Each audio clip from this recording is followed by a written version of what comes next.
नमस्कार, सुप्रभात। पितृतुल्य भगवान भास्कर दक्षिणायन से उत्तरायण में जा रहे हैं। ऊर्जामयी रश्मियाँ अपना प्रवास बढ़ाने वाली हैं। अतुल्य शक्ति स्रोत प्रकृति अंधेरी रातें छोटी कर दिन का उजाला बढ़ाने वाली है।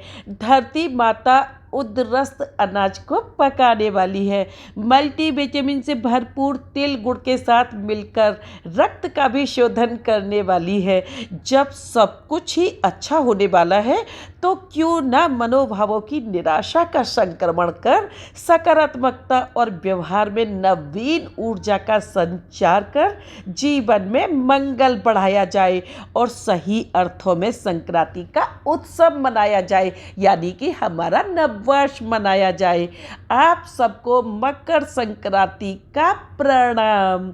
सपनों को लेकर मन में उड़ाएंगे पतंग आसमान में, ऐसी भरेगी उड़ान मेरी पतंग जो भर देगी जीवन में खुशियों की तरंग।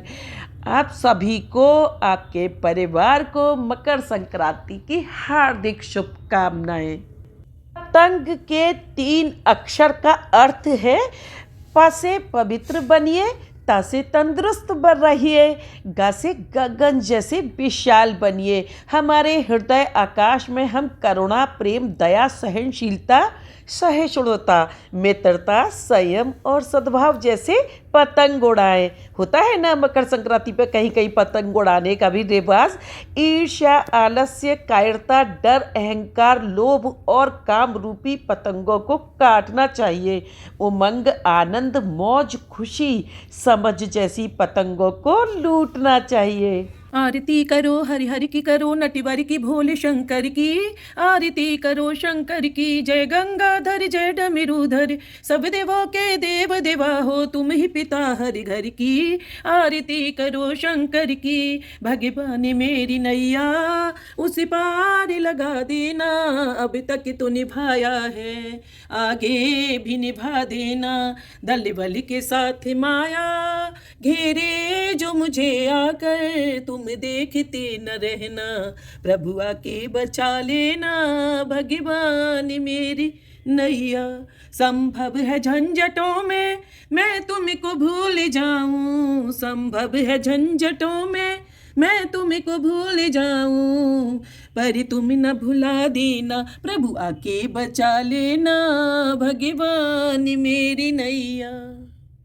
खुशियाँ हो, गम हो, पूजा हो, प्रार्थना हो, जो भी हो, लड्डुओं के बिना सब कुछ अधूरा है। ब्राह्मण भोज हो चाहे रस्मों रिवाज हो, हमारे धर्म में सबसे पहला स्थान आता है लड्डुओं का। तो लड्डू बहुत तरीके के बनाए जाते हैं। मैंने भी आज कई तरीके के बनाए हैं। एवरीवन, कैसे हैं आप सब? उम्मीद करती हूँ सभी हष्ट पुष्ट होंगे, मस्त होंगे, व्यस्त होंगे। बहुत दुविधा का विषय है ना, बहुत चक्कर खा जाते हैं कि भाई किसी ने कह दिया कि संक्रांति 14 तारीख की है और हमने 14 की कर ली, फिर पंडित जी ने बताया नहीं 15 तारीख की है, तो एकदम मन में यह शंका आ जाती है कि भाई हमने तो 14 तारीख को कर ली तो अब 15 को क्या करेंगे। ऐसा बिल्कुल भी मन में ना लाए विचार, और अपनी संक्रांति को दोनों दिन आप मना सकते हैं। और संक्रांति में मेन जो किया जाता है ना, आप उस पूजन को कर लें तो कोई भी आपको दोष नहीं लगेगा, और अच्छे काम का तो कोई दोष होता ही नहीं है। कोई नहीं, भूले बिसरे अगर कभी हमसे कुछ हो भी जाता है तो हम क्षमा याचना कर लेते हैं अपने भगवान से, और एक ही काम को, अच्छे काम को तो हम बार बार कर सकते हैं, कोई इसमें रोक टोक नहीं है बिल्कुल भी। तो फिर आज मैं लेकर के आई हूँ संक्रांति की बहुत सारी चीजें, बहुत सारी उपयोगी बातें। पूरा वीडियो देखते रहें, बने रहें मेरे साथ वीडियो में। तो आज आ रही हूँ संक्रांति का सामान लेने के लिए, और लड्डू तो मैं घर पे ही बनाऊंगी, और बहुत सारी चीज़ें हैं जो शॉपिंग करनी है, और लेट हो चुकी हूँ काफ़ी। दिन तो पता ही नहीं चलता कि कब गुजर जाता है, कब सुबह होती है, कब शाम हो जाती है। चलती हूँ, आ गई है मेरी सिम सिम आ रही है, तो भाई खुल जा सिम सिम। छोटे दिन होते हैं, पता ही नहीं चलता कि दिन कब गुजर जाता है और शाम हो गई, और आज मार्केट का कुछ भी नहीं दिखाया है। बस सब कुछ शॉपिंग करके और फटाफट से घर आने की जल्दी है कि घर पहुंचूं, फटाफट से कर लूं तैयारी। तो आ चुकी हूँ मार्केट से सभी चीज़ें लेके, गजक वगैरह बहुत सारी चीज़ें लेके। सांस भी फूल गई है घर में आते आते। और हम लोग 5 बजे के बाद निकले थे, और अब 8:30 बज रहे हैं। 8:30 बजे घर में आए हैं। अब बनेगा खाना पीना, होगी कल की तैयारियाँ। मार्केट से जितना टाइम सामान को लेने में लगता है उतना ही घर पे आके अरेंज करने में भी लगता है। तो अभी एक कॉर्नर में बस यही रख देती हूँ सामान। पहले बनाऊंगी खाना, उसके बाद इस सामान को हाथ लगाऊंगी। तो अब नहीं करना है चेंज, क्योंकि चेंज किया तो ठंडी लग जाएगी और ठंडी लगेगी तो थोड़ा आलस आ जाएगा। तो बस फटाफट से किचन में लग जाना है, सब्जियां धुल के रख देनी है और फिर बनानी है लड्डू। तो खोया लाई हूँ और तिल लाई हूँ, तो उसके बनेंगे खोए तिल के लड्डू, खोए तिल और गुड़ के लड्डू और बहुत सारे लड्डू। ये सीक्रेट मिलेगा आपको फुल वीडियो देखने पर कि 2 रुपए का दान आप किस तरीके से कर सकते हैं, या 2 रुपए की चीज का दान किस तरीके से कर सकते हैं जिससे मिलेगा संपूर्ण स्नान दान का फल। जैसे कोई भी चीज 1.25 किलो के करीब, तो वो दान हमारा ज्यादा महत्व वाला माना जाता है। बहुत सारे दान होते हैं संक्रांति के। होता क्या है कि जब हम लगातार काम में लगे रहते हैं ना, तो इतनी ठंड नहीं लगती है, जरा सा बैठ जाती है, रेस्ट ले लें तो बहुत सारी ठंड लगती है। और मेरा क्या, मुझे लगता है शायद सभी को ऐसा ही होता है। हम लेडी जब किचन में काम करती है ना, तो हमें बिल्कुल भी ठंड नहीं लगती और थोड़ा सा बस रेस्ट करने बैठ जाए तो फिर लगता है कि अब उठने का मन नहीं होता। तो ये मौका नहीं देना है, क्योंकि कल है संक्रांति और टाइम है मेरे पास बहुत कम। तो सबसे पहले छान लेती हूँ आटा और इसको लगा के रख दूंगी, क्योंकि ये मल्टीग्रेन आटा है और आटे को ना थोड़ा रेस्ट कराने के लिए रखें, तभी उसकी पूरी पराठे चपाती अच्छे बनते हैं। टाइम ना भूसी हमें बताती है कि हमारा आटा कितना शुद्ध है। और ये टेबल पे मैंने जल्दी से लगा दिया है सुबह के लिए कि मुझे कोई चीज़ ढूंढनी ना पड़े। तो ये जो चीज़ें होती है ना, 14 चीज़ें अब तक मनसी जाती थी, अब 15 को होती है, तो 15 चीज़ें ली जाएंगी। तो इसमें ना जब कोई पूछे कि भाई किसने बना दिया ये रूल कि 14 चीज़ें या 15 चीज़ें, तो तुरंत से कह दो कि जाओ नारद पुराण में पढ़ लो, उसमें सारा कुछ लिखा हुआ है कि हमें दान किस तरीके से करना चाहिए और क्या क्या करना चाहिए। खाने पीने की वस्तुएं दान में देनी चाहिए, अन्न दान में देना चाहिए। इलास्टिक प्लास्टिक के डिब्बे डिब्बी ये सारी चीज़ें नहीं। और ये गोला मखाने, ये सब दालें हैं, इसमें चीनी है, चावल है, सभी कुछ है। कहने का मतलब है कि जो भी है, ये दलिया वगैरह जो भी है, आप ज़रूरतमंदों को दे सकते हैं, बच्चों को दे सकते हैं। ये बत्तियां हैं मंदिर में जाएंगी। तो यहाँ पे फटाफट से अब कर लेती हूँ दाल भिगोने की तैयारी, क्योंकि मंगोड़ों के बिना तो होता ही नहीं है भाई संक्रांति का शगुन। तो ये सब कुछ रख दिया है और अपने लिए ये चना और किशमिश खाती हूँ ना मैं, ये कोलेस्ट्रॉल कम करने के लिए, तो ये भी भिगो देती हूँ। और साथ के साथ ना पानी वाला काम जम के करना है। और ये देखिए, ये है अंजीर। अंजीर तो अंजीर भिगो दूंगी, तो ये भी बहुत फ़ायदा करती है। इधर मैंने ये मूली की भुजिया बनाने के लिए कट करके रखी है मूली, इसको भी धुल देती हूँ। थोड़ा सेंधा नमक में इसके घोल में ना थोड़ी देर के लिए रख देती हूँ इसको। आलू वगैरह ये सारी चीज़ें, तो आज बहुत ठंडा ठंडा काम करना है। और बस मक्खन निकालूंगी और घी बना लूँगी, क्योंकि लड्डू के लिए घी चाहिए ना। तो घर का देसी घी होता है ना, बड़े टेस्टी बनते हैं। तो 1-2 बार में तो साफ़ नहीं होते ना, तो 2-2 बार पानी बदलना पड़ता है इनका। ये देखना पड़ता है कि पानी बिल्कुल अच्छे से क्लीन हो जाए, तभी मैं संतुष्ट होती हूँ कि हाँ भाई अब सब्जियाँ बिल्कुल खाने लायक तैयार हो चुकी हैं। ये देखिए शक्करकंद भी लेके आई थी, सर्दियों में ज़रूर से खानी चाहिए ये शक्करकंद। सभी सब्जियां धुल गई है, एक साइड से लगा दी है। एकादशी का फास्ट होता है ना, तो शक्करकंद की खीर बहुत टेस्टी बनती है, ज़रूर से खाएं।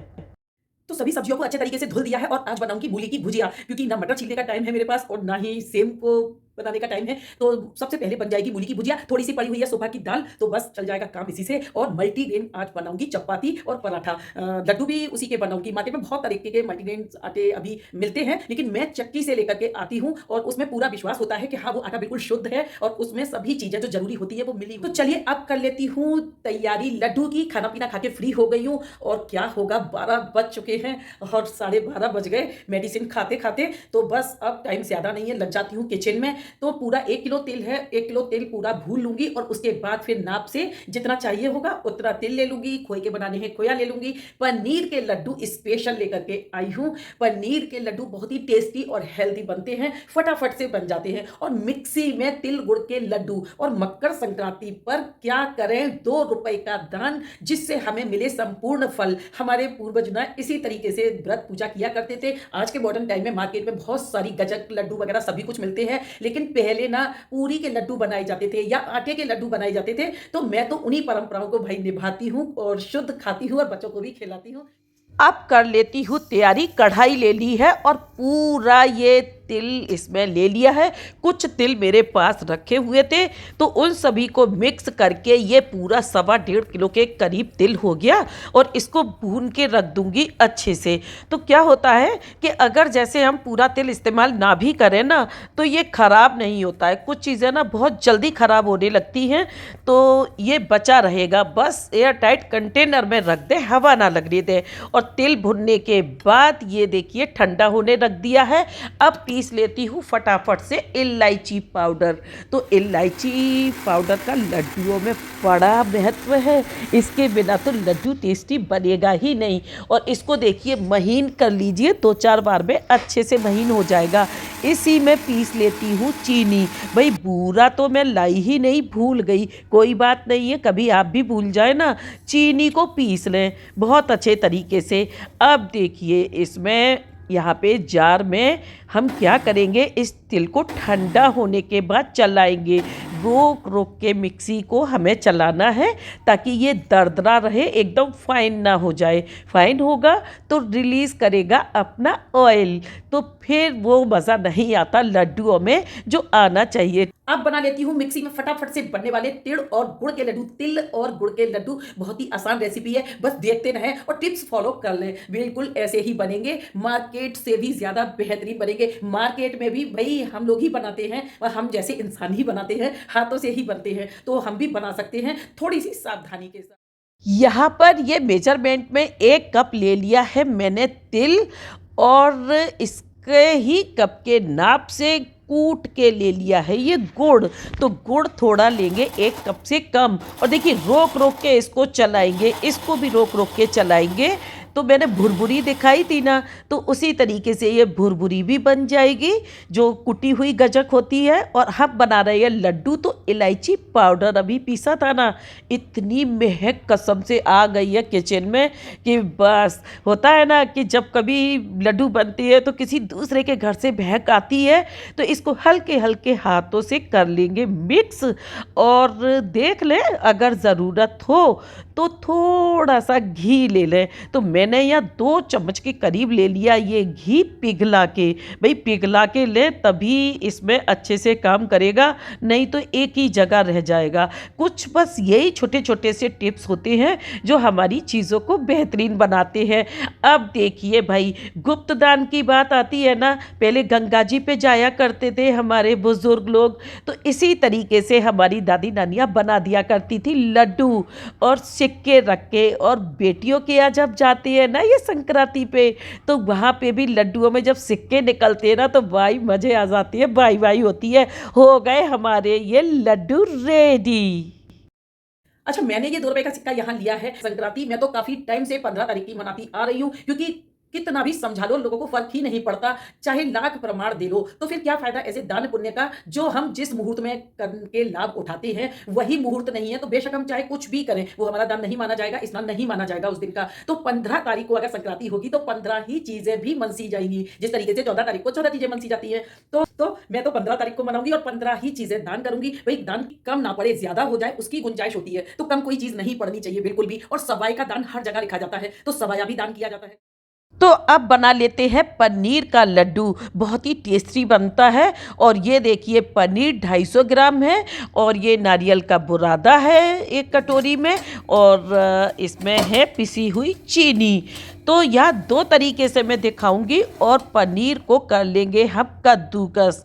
तो ग्रेटर ले लें और इसको कद्दूकस कर लें। अगर चाहें तो भाई हाथों में दम हो तो अच्छे से हाथों से ही इसको नोच नोच के इसको मैश कर दें। बस केवल तरीका यही है।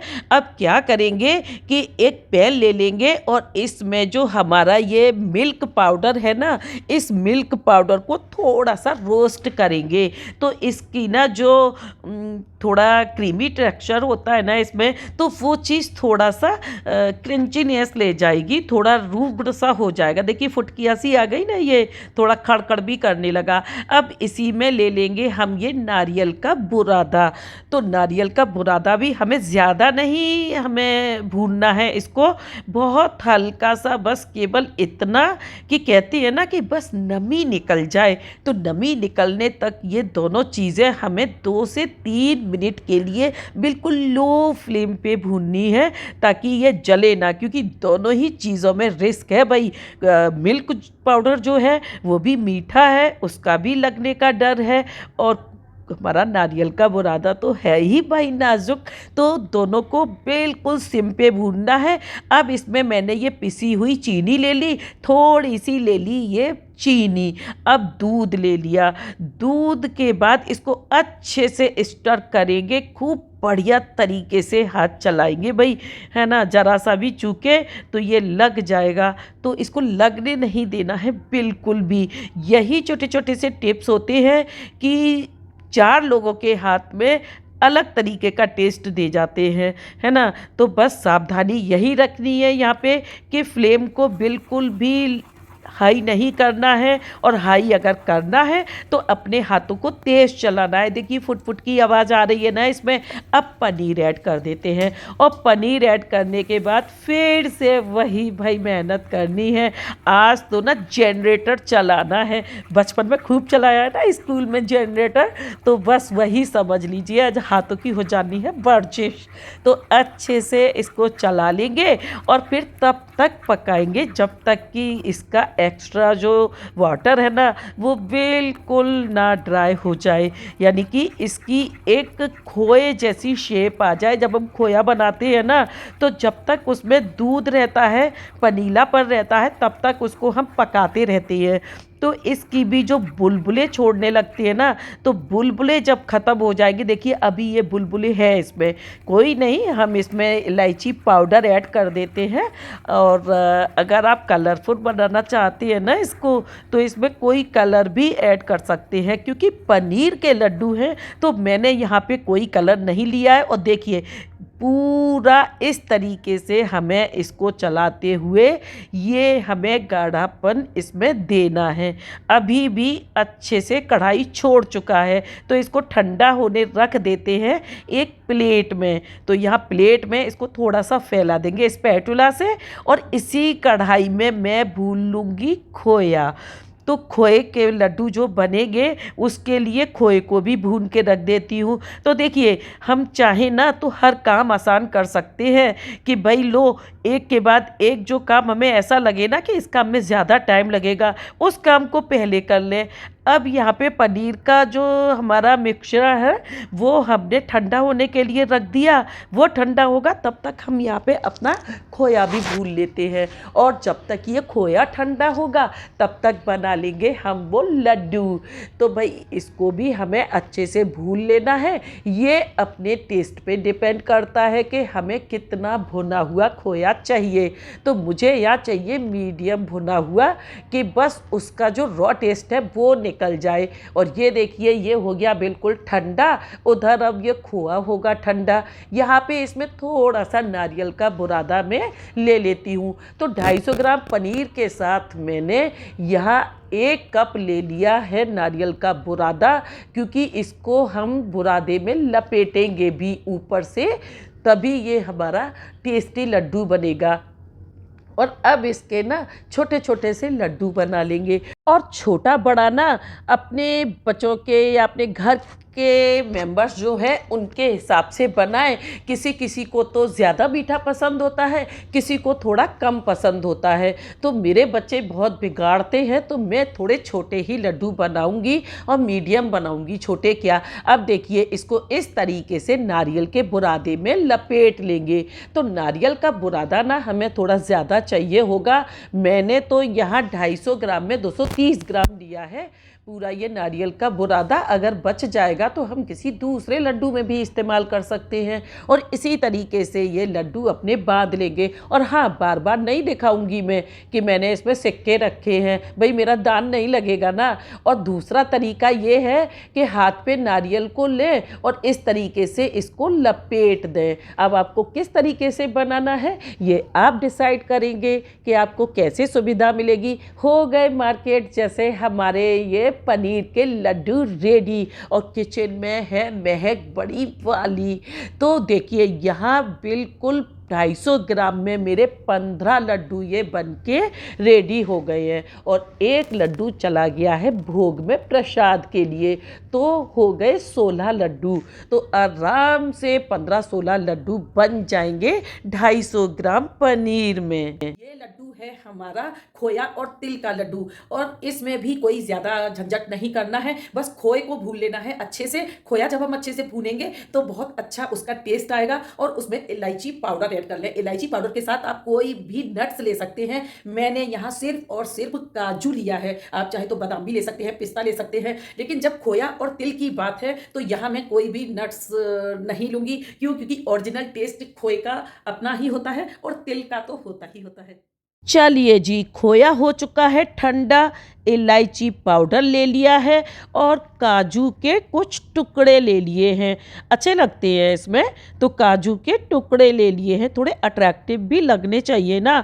और ये तिल ले लिया मैंने यहाँ पे कप के हिसाब से। वैसे मैं बताऊँ, तिल लड्डू का कोई माप नहीं होता है। जितने आप ज़्यादा जो चीज़ आपको अच्छी लगती हो, जैसे खोया ज़्यादा मात्रा में रखना है या तिल ज़्यादा मात्रा में रखना है। हाँ, हलवाई जब बनाते हैं वो ज़रूर मात्रा का ध्यान रखते हैं कि 250 ग्राम खोए में 1 किलो तिल वो आराम से लगा लेते हैं। और मीठा जो होता है भाई, वो तो बहुत मीठा बराबर का ले लेते हैं, लेकिन घर में जब हम बनाते हैं ना तो मीठा कम या ज़्यादा कर सकते हैं, जैसे कि मैंने किया है। मैंने यहाँ पर इस आधा किलो खोए में पूरा 1 किलो तिल लिया था पिसा हुआ, बिल्कुल कम नाम मात्र के बराबर ली थी, यानी कि 250 ग्राम के करीब पिसी हुई चीनी ली थी मैंने इसमें। और बन गए मेरे ये बिल्कुल बेहतरीन से लड्डू। ना मीठा खाने वालों को परहेज करना होगा और ना ही कम मीठा खाने वालों को। तो भाई घर में बनाने का यही फ़ायदा होता है। और ये मेरे तीनों लड्डू बनके यहाँ पे तैयार हैं। संक्रांति पे गोले का दान ज़रूर से देना चाहिए, पुत्रों की कामना के लिए। मखाने से भरी जाती है भांजों की, भतीजों की जेब, जो हमारे पुनीत होते हैं। और दालें वगैरह ये तो सब मानी ही जाती हैं। वो इसलिए मानते हैं कि इन दिनों ना हमारा पाचन बड़ा कमज़ोर सा होता है, तो मूंग की दाल और चावल की खिचड़ी खाने का यही प्रचलन है कि हमारा पाचन कमज़ोर होता है, तो हमें चीज़ें पचें और अच्छे से हम अपना पूजा पाठ कर सकें। और हमारे शरीर का ख्याल रखना भी एक पूजा पाठ ही से बड़ा एक काम होता है। तो यहाँ पे ये सारी मन सी की चीज़ें हैं। हनुमान जी का जनेऊ, मंदिर में जलने के लिए दीपक की बत्तियाँ, सभी कुछ है जो अपनी सामर्थ्य के अनुसार है। तो तीनों लड्डू बनके तैयार हो चुके हैं और भगवान को भोग लगने के लिए रेडी हो चुके हैं। और बस रात में अब टाइम देखती जा रही हूँ 2:30 बज गया, 3 बज गया, और अब सोने का कोई सवाल नहीं है। बिल्कुल भी नहीं सोऊंगी, क्योंकि सो गई तो मेरा वो मुहूर्त रह जाएगा जिस मुहूर्त में मुझे स्नान करना है और जिस मुहूर्त में मुझे देवी देवताओं का जाप करना है, पूजन करना है। मेन हमारा संक्रांति का मतलब यही होता है कि इसमें जप तप और अपने देवी देवताओं का पूजन और दान का संकल्प जो हम करते हैं वो हमें शुभ मुहूर्त में कर लेना चाहिए। तो ये मुहूर्त सिर्फ और सिर्फ 8 बजे तक का है, तो इसका मतलब मुझे 5 बजे से पहले पहले नहा लेना है। उसके बाद जो भी अपना पूजा पाठ करना है उसको करके कंप्लीट फटाफट से मंस देना है। मंसते कैसे हैं कि जल को हाथ में लेके संकल्प लिया जाता है कि हम इतने प्रकार की चीज़ों का आज संक्रांति के दिन दान कर रहे हैं, और हमारा दान ये हमारे पितरों को प्रसन्न करेगा, हमारे पितरों को मिलेगा, और हमारे पितर प्रसन्न होंगे, देव प्रसन्न होंगे, हमारे सिर पर आशीष का हाथ रखेंगे, और जो भी हमसे भूल चूक हो जाती है उसकी क्षमा करेंगे। तो क्षमा याचना भी कर ली जाती है। फिर उसके बाद जो सारे सांसारिक नियम होते हैं ना कि इसको देना उसको देना, तो बस वो काम हम अपना कर सकते हैं। लेकिन जो मेन पूजा का काम है, जैसे धार्मिक ग्रंथों का पढ़ना है, वो भी जो है मुहूर्त के ही टाइम में हमें करना होता है। अच्छा, अब लेती हूँ विदा, मिलती हूँ नेक्स्ट वीडियो में, और उम्मीद करती हूँ कि वीडियो आप लोगों को पसंद आया होगा। पसंद आए तो लाइक करें, सब्सक्राइब करें मेरे चैनल नीलश्री वाइब्स को, शेयर करें फ्रेंड्स, फैमिली, रिलेटिव्स के साथ, और पहली बार आई है तो बेल आइकन को प्रेस करना बिल्कुल भी ना भूलें, ताकि वीडियोस की नोटिफिकेशन फर्स्ट एंड फर्स्ट आपके सामने हो। हंसते रहें, हंसाते रहें, मस्त रहें, व्यस्त रहें, देखते रहें मेरे साथ नीलश्री वाइब्स को। Thanks for watching. वीडियो बहुत बड़ी हो जाती है, इसलिए अपनी संक्रांति की पूजा दूंगी मैं सेकंड पार्ट में।